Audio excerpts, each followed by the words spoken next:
Assalamualaikum warahmatullahi wabarakatuh. Kami peserta Laser CPNS golongan 2, angkatan 2, kelompok 4, sub kelompok genap dengan anggota 5 orang.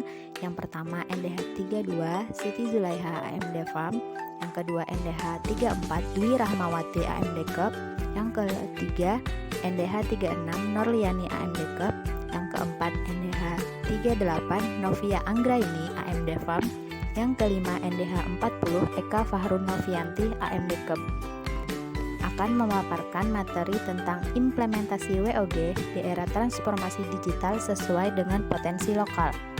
Yang pertama, pengertian WOG. WOG adalah sebuah pendekatan penyelenggaraan pemerintahan yang menyatukan upaya-upaya kolaboratif pemerintahan dari keseluruhan sektor dalam ruang lingkup koordinasi yang lebih luas guna mencapai tujuan pembangunan kebijakan, manajemen program, dan pelayanan publik. Oleh karenanya, WOG juga dikenal sebagai pendekatan interagensi, yaitu pendekatan yang melibatkan sejumlah kelembagaan yang terkait dengan urusan-urusan yang relevan. Terdapat beberapa alasan yang menyebabkan mengapa WOG menjadi penting dan tumbuh sebagai pendekatan yang mendapatkan perhatian dari pemerintah. Pertama, karena adanya faktor-faktor eksternal seperti dorongan publik dalam mewujudkan integrasi kebijakan, program pembangunan dan pelayanan agar tercipta penyelenggaraan pemerintahan yang lebih baik. Kedua, terkait faktor-faktor internal dengan adanya fenomena ketimpangan kapasitas sektoral sebagai akibat dari adanya nuansa kompetisi antar sektor dalam pembangunan. Ketiga, khususnya dalam konteks Indonesia, keberagaman latar belakang nilai, budaya, adat istiadat, serta bentuk latar belakang lainnya mendorong adanya potensi disintegrasi bangsa. Dalam hal ini, WOG menjadi penting karena diperlukan sebuah upaya untuk memahami pentingnya kebersamaan dari seluruh sektor guna mencapai tujuan bersama. Sikap, perilaku, dan nilai yang berorientasi sektor harus dicairkan dan dibangun dalam pondasi kebangsaan yang lebih mendasar, yang mendorong adanya semangat persatuan dan kesatuan. Praktek WOG dalam pelayanan publik. Praktek WOG dalam pelayanan publik dilakukan dengan menyatukan seluruh sektor yang terkait dengan pelayanan publik. Jenis pelayanan publik yang dikenal dapat didekati oleh pendekatan WOG adalah: yang pertama, pelayanan yang bersifat administratif. Pelayanan publik yang menghasilkan berbagai produk dokumen resmi yang dibutuhkan warga masyarakat bisa meliputi kartu tanda penduduk, status kewarganegaraan, status usaha, surat kepemilikan, atau penguasaan atas barang termasuk dokumen-dokumen resmi seperti SIUP, izin trayek, izin usaha, akta, kartu tanda penduduk, sertifikat tanah, dan lain sebagainya. Praktek WOG dalam jenis pelayanan administrasi dapat dilihat dalam praktek-praktek penyatuan penyelenggaraan izin dalam satu pintu seperti PTSP atau kantor Samsat. Yang kedua, pelayanan jasa. Pelayanan yang menghasilkan berbagai bentuk jasa yang dibutuhkan oleh warga masyarakat seperti pendidikan, kesehatan, ketenaga kerjaan, perhubungan, dan lainnya. Yang ketiga, pelayanan barang. Pelayanan yang menghasilkan jenis barang yang dibutuhkan warga masyarakat seperti misalnya jalan, perumahan, jaringan telepon, listrik, air bersih, dan seterusnya. Dan yang keempat, pelayanan regulatif. Pelayanan melalui penegakan hukuman dan peraturan perundang-undangan maupun kebijakan publik yang mengatur sendi-sendi kehidupan masyarakat. Adapun berdasarkan polanya, pelayanan publik dapat dibedakan juga dalam 5 macam pola pelayanan yang masing-masing diuraikan sebagaimana berikut ini. 1. Pola pelayanan teknis fungsional. Suatu pola pelayanan publik yang diberikan oleh suatu instansi pemerintah sesuai dengan bidang tugas, fungsi, dan kewenangannya. Pada pola pertama ini, pelayanan yang dilakukan adalah pelayanan sektoral, yang bisa jadi sifatnya hanya relevan dengan sektor itu, atau menyangkut pelayanan di sektor lain. Whole of government dapat dilakukan manakala pola pelayanan publik ini mempunyai karakter yang sama atau memiliki keterkaitan antar satu sektor dengan yang lainnya. 2. Pola pelayanan satu atap. Pola pelayanan yang dilakukan secara terpadu pada satu instansi pemerintah yang bersangkutan sesuai kewenangan masing-masing. Pola ini memudahkan masyarakat pengguna izin untuk mengurus permohonan izinnya, walaupun belum mengurangi jumlah rantai birokrasi izinnya. Yang ketiga, pola pelayanan satu pintu merupakan pola pelayanan masyarakat yang diberikan secara tunggal oleh suatu unit kerja pemerintah berdasarkan pelimpahan wewenang dari unit kerja pemerintah terkait lainnya yang bersangkutan. Ini adalah salah satu bentuk kelembagaan whole of government yang lebih utuh, di mana pelayanan publik disatukan dalam satu unit pelayanan saja dan rantai izin sudah dipangkas menjadi satu saja. Yang keempat, pola pelayanan terpusat. Pelayanan masyarakat yang dilakukan oleh suatu instansi pemerintah yang bertindak selaku koordinator terhadap pelayanan instansi pemerintah lainnya yang terkait dengan bidang pelayanan masyarakat yang bersangkutan. Pola ini mirip dengan pelayanan satu atap dan pelayanan satu pintu.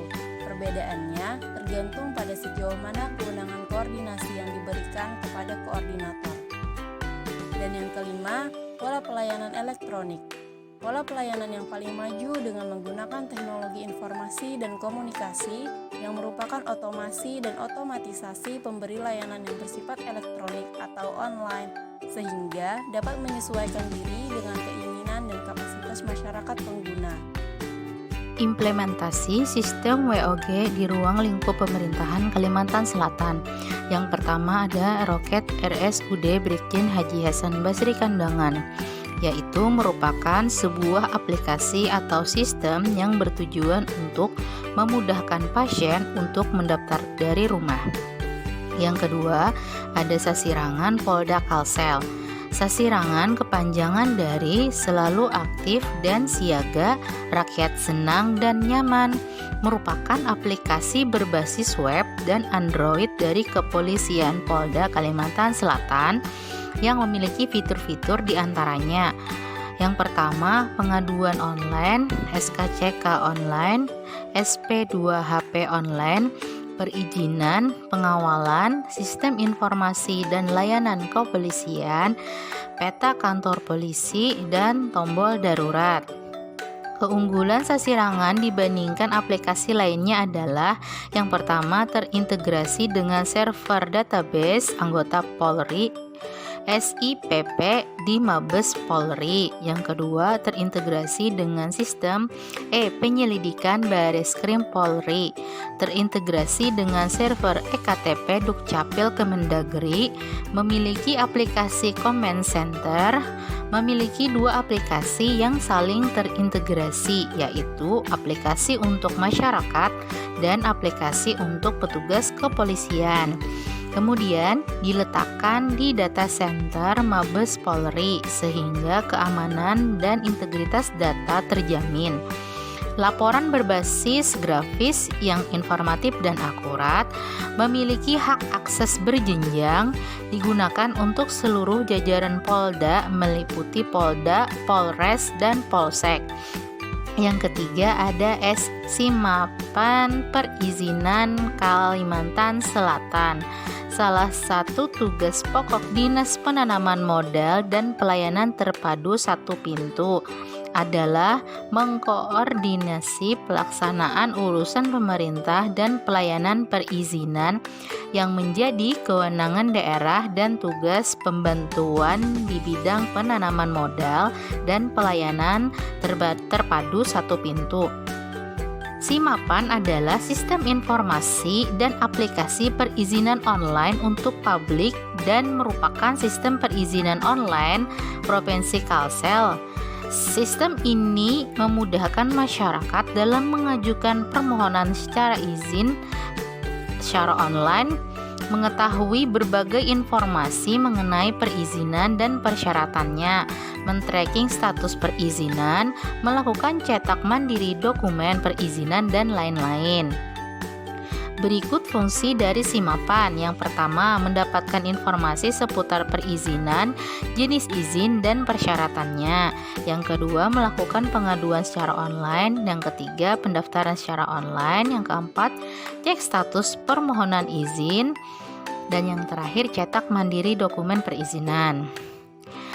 Kemudian ada Koran Kalsel, yaitu Berita Kalimantan Selatan. Koran Kalsel Berita Kalimantan Selatan adalah aplikasi berita yang mengumpulkan semua berita terbaru dari berbagai sumber warta berita dan media online terpercaya di Kalimantan Selatan.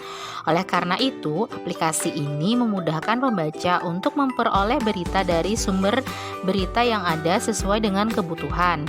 Tidak hanya itu, aplikasi Koran Kalsel juga memiliki fitur notifikasi yang akan otomatis memberikan pemberitahuan saat ada berita terbaru yang dipublikasi.